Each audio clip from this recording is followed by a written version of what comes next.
Welcome back to the What If You Could video series, helping you navigate through crisis and fear to clarity and possibilities. I'm Kelly Stewart, founder of The Positive Business, and you can learn more about me and how I help organizations at thepositivebusiness.com.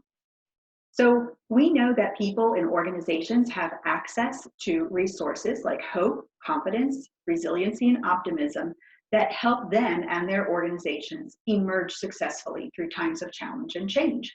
We also know that the way we think, when we spend too much time thinking about what's missing or what's broken, it actually inhibits our ability to access those resources.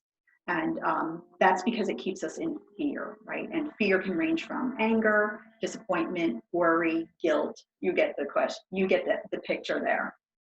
But in times of crisis, it's even more important that we're able to access those success resources, as I like to think of them. So step one in navigating through crisis is really understanding when and why challenges and change that we face on a regular basis in our personal and professional lives becomes a crisis, because that will allow us to process it better. And I offer this as an explanation. It's called VUCA. It represents 4 types of challenges and change. Volatile ones, where the change or the challenge is unexpected or unstable. Uncertain ones, where change is possible, but it's not necessarily a given. We don't necessarily know how to get there. And then there's complexity, where there's a lot of interconnectedness and variables, and it can seem overwhelming to process all of that. And then there are the ones that have a high degree of ambiguity, meaning that no real precedent exists for what we're going through. And as I said, we do deal with 1 or 2 of these to varying degrees in our professional and our personal lives.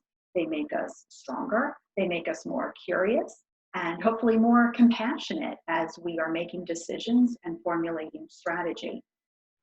But when we're dealing with them all at the same time to a very large extent, that's when we're in crisis. And that's when our fear surges, which is a really natural thing, because self-preservation is key to us as humans. In order to come out of this crisis thriving on the other side, we have to first survive what we're going through. So it is okay to feel that fear, but step 2 is understanding that it's vitally important that we do something with that fear so it doesn't hold us back from accessing those success resources. So step 2 is what we're going to talk about in our next episode. I hope you'll join me for that. And again, if you have any questions or comments in the meantime, please send them to me, Kelly at thepositivebusiness.com. And until we see each other again, remember to expect great things from everything you do. Thanks for joining me.